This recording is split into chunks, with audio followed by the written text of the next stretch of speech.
থাকি তো ভাড়া ঘরে, এত খরচা করার কি আছে? এই কথাটা আমাকে অনেকেই বলেছো, আর কথাটার মধ্যে কোনো ভুলও নেই। এটাও সত্যি যে হ্যাঁ, ভাড়া ঘরে থেকে এত খরচা করে ঘর সাজিয়ে রাখা মানে বোকামো। কিন্তু কি বলতো, ছোটোর থেকেই বাবার কাজের সূত্রের জন্য আমরা ভাড়া বাড়িতেই থেকেছি, কিন্তু আমার মা বাবাকে কখনো ভাড়া বাড়িটাকে ভাড়া বাড়িভাবে ট্রিট করতে দেখিনি।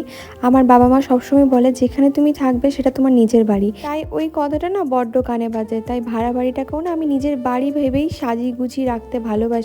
আর এমনিতেও পরিপাটি করে সংসার করতে আমার একটু বেশি ভালো লাগে, তাই আর কি ভাড়া বাড়িটাকে নিজের বাড়ি হিসাবেই ভাবি। জানি না ভবিষ্যতে নিজের বাড়ি বলে কিছু হবে কি না, যদি কোনোদিন নাও হয় তাতেও কোনো আফসোস নেই, ভাড়া বাড়িটাকেই নিজের বাড়ি ভেবেই চালাবো। একটা কথা সবসময় মনে রাখবে, ইট সিমেন্ট এইগুলো দিয়ে কিন্তু শুধু বাড়িই হয়, আসলে ঘরটাকে ঘর করে তোলে কিন্তু সেই ঘরে থাকা মানুষগুলো। কিচেনের প্রোডাক্টের লিঙ্কগুলো অনেকেই চেয়েছিলে, তাই এই শর্ট ভিডিওটার মধ্যে আমি প্রত্যেকটা লিঙ্ক কিন্তু প্রোভাইড করে দিলাম। সবাই ভালো থেকো, সুস্থ থেকো, আর সকলকে ভালো রেখো। আজকে আসি।